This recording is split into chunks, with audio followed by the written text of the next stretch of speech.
There is a United States military officer who has issued a warning about what is happening in the United States. Well, based on what they have observed over years of traveling around the world, flying and so on, the United States Navy pilot, Ryan Graves, revealed that sightings involving unidentified flying objects are almost daily. He mentions during frontline missions since 2014, he says they've been seeing objects moving at astonishing speeds and performing impossible maneuvers, he says. The detected objects defy all known laws of physics. No object, craft, or missile can do what these objects can. They move through the air but then enter the ocean without losing speed. We track them in the ocean by radar at speeds where it's as if they hadn't entered the water. Everyone knows if a plane hits water, it vanishes and is destroyed. There's no way it could survive at or above the speed of sound. Even a light touch with the sea causes the plane to fall apart. It's like concrete, exactly. It's like hitting concrete. Like these objects, they enter the water and come out at amazing speeds, he says. The strangest part is there's no splash. They somehow adapt when entering the water, so it doesn't even bounce, right? Well, amazing. They also don't leave a heat trace. You can't see what their propulsion is. That's also something that draws attention. It's like, well, something on another level, let's say, right? This Navy officer describes one of the closest encounters with one of these cube-shaped objects. It was a cube. Dark, he says, inside a transparent sphere. It's really strange, he says, just 15 meters away, he says. That was the turning point, he says, for them, because they say there have been encounters from afar, but this encounter was pretty close. This phenomenon happens constantly, especially on the east and west coasts of the United States. They even suggest that they have caused blackouts, and they also suggest that these objects have always been like flying objects, he says. No, they're not flying objects, they're sea objects that can fly. That's different, right? They belong to the sea. Or is that just a feeling this person has? Retired Rear Admiral Tim Gallup says, what I saw is not our technology or any other country's technology. What we've seen and what we've detected, for example, on the United States ship Roosevelt in 2015 and in later years, simply, well, it's something we don't know where it comes from. These officers are the ones who are currently pressuring the United States government to give this priority because they say that sooner or later it could become a problem. They want to know, well, what this is and if there's a risk to the security of the United States or the world. It's a topic that keeps coming up even now, in 2023, which is when it comes up and gets approved. The Webb's Disclosure Act legally obligates federal agencies to record and disclose all information about objects, about WAFs, about simply even any biological material that is not human. They also have to disclose it. So let's say, assuming that Roswell was real and they see a new Roswell, right? 2025, and that there's an object and it happens, they would have to disclose it by law. The law requires them to do it, or they'll get in trouble, but who knows if they actually will. But anyway, that's their line. He says, they're not erratic objects, they're something global, something that's everywhere and constant. It's not like it happened in 1980. This happens every day.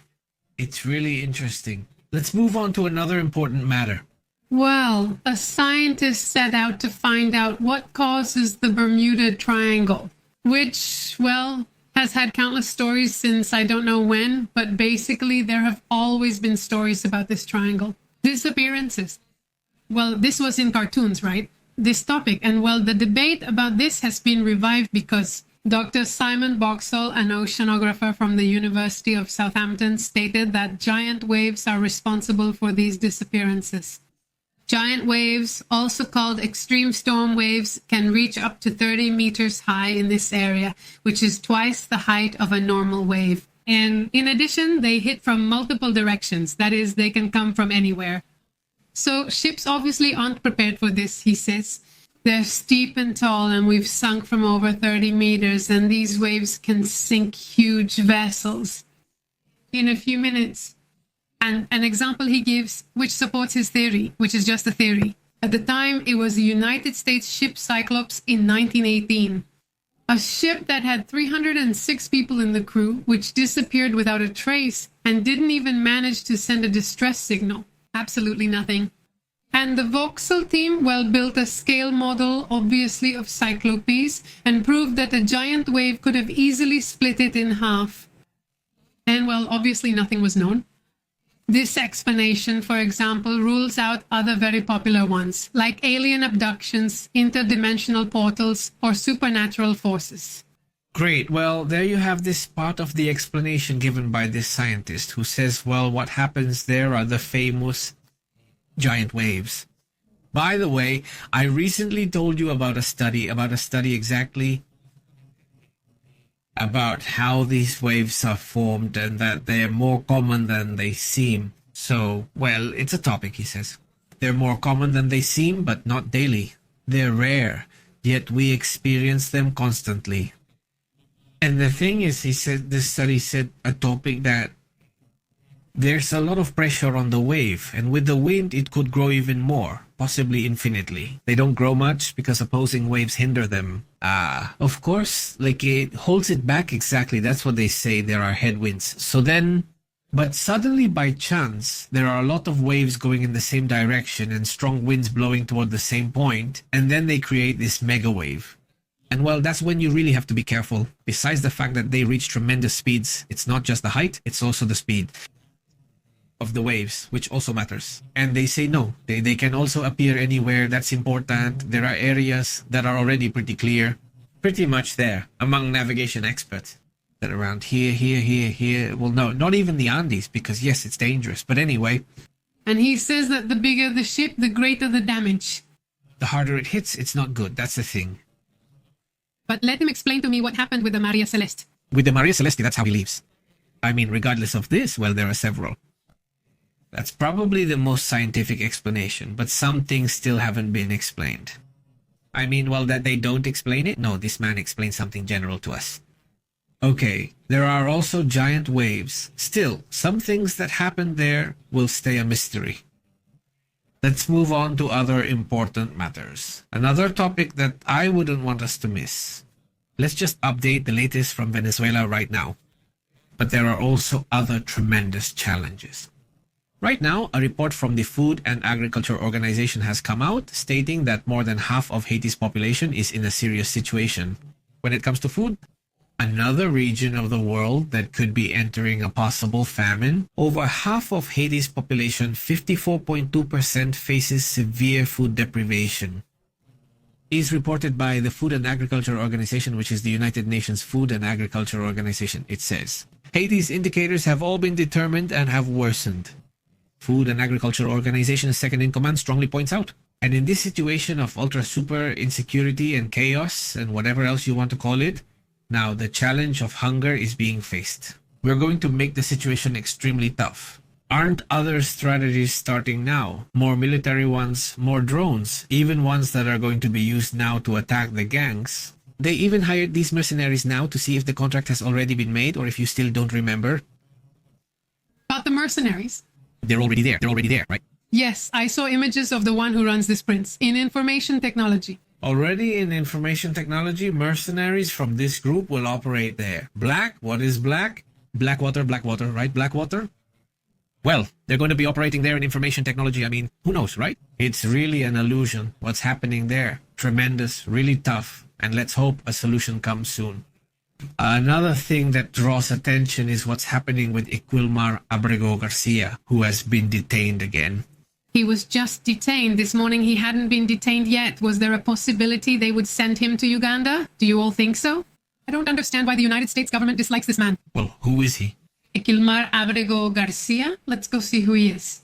Basically, he's been around since the beginning of Donald Trump's term, this new term that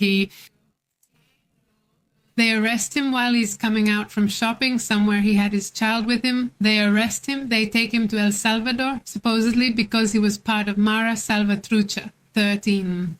That was never proven. They bring him back after several, I think it was months. He was there in El Salvador for months, and then they bring him back. He was accused of trafficking. No evidence of this was found. It was also made up and fabricated. and he had a few days free. He was just recently released in the United States, and now they've arrested him again and want to take him to Uganda. Is there a chance he'll go to Costa Rica? They request that if he must be taken somewhere, it should be Costa Rica. Not Uganda. Imagine if this happened there. Obviously, he has become, I think they want to get rid of him from the United States because he has become a controversial figure due to the poor handling of the migrant issue by the United States. Since he represents poor handling seen in other cases, they want him out to prevent him from becoming a symbol of bad operations in migration. The repeated mistakes there have been a major issue. Let's move on to another important matter. Well, today, several important topics came up. Venezuela's current situation is getting attention. They're trying to redirect focus to Colombia, and this effort is increasing. The border with Colombia. Supposedly, 15,000 soldiers were sent, according to what the Maduro regime announced. On the other hand, they're also appearing every day on national television to justify and say that they are the nicest people, that they don't have any trafficking, etc. Meanwhile, well, the advance of the United States Navy continues off the coast of Venezuela. Exactly today, Maduro, in an interview, assured that no one is going to touch Venezuela. He said that they have already had an intensive process of acceleration and reorganization, military dynamics that are deployed 24 hours a day with combat and armed struggle capability. That's what, well, today I mentioned. Obviously, they're preparing their exit. That's what's happening. They're preparing their exit, and they're not going to stay. Unless at the last minute, Trump says, no, better not. If his intelligence tells him not to act, they won't. Trump will only take the risk if he's certain. He did it with Iran. The operation with Iran occurred only after Israel controlled the airspace. Trump doesn't want to see a United States military plane going down or have any problems like that. So the issue isn't really certain. I think it's unlikely that he'll get in. Not impossible, because it's already a big movement. I think for now they're just phone calls saying, leave on good terms to negotiate, but if you don't, it's different. There will be no negotiation and increased pressure, reaching levels like in Iran. Maximum pressure for months, basically surrounding Venezuela. Yes, at least that's what the Pentagon is saying, that it could last for months. Today, it's roughly estimated how much is being lost more or less each month. It's hard to calculate, but let's say that experts on organized crime estimate up to $1 billion in monthly losses. Just imagine all of that. He makes more from that than from oil. Oh, yeah, he makes way more from that than from oil. Of course, that profit is for him and for the members of the regime. It's a complicated issue and a tough topic because there are several groups involved, not just the Cartel de los Soles. Now, that might be the most representative one, but there are several groups that operate together. So, well, they've been living in paradise, in the sense that if that country's government defends those groups, then those groups have complete control. So, well, no one is going to stop them. No one is going to do anything to them at all. So look, they grew, and grew. And right now, they even want to deny the existence of those groups, saying, no, those groups don't exist.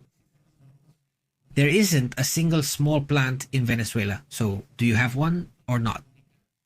The point is that the neighboring countries, except Colombia, say this is where the problem is coming from. Now, even Petro says, no, the drugs are coming from Colombia, says Petro. But anyway, that's a separate issue. Let's move on to the comments.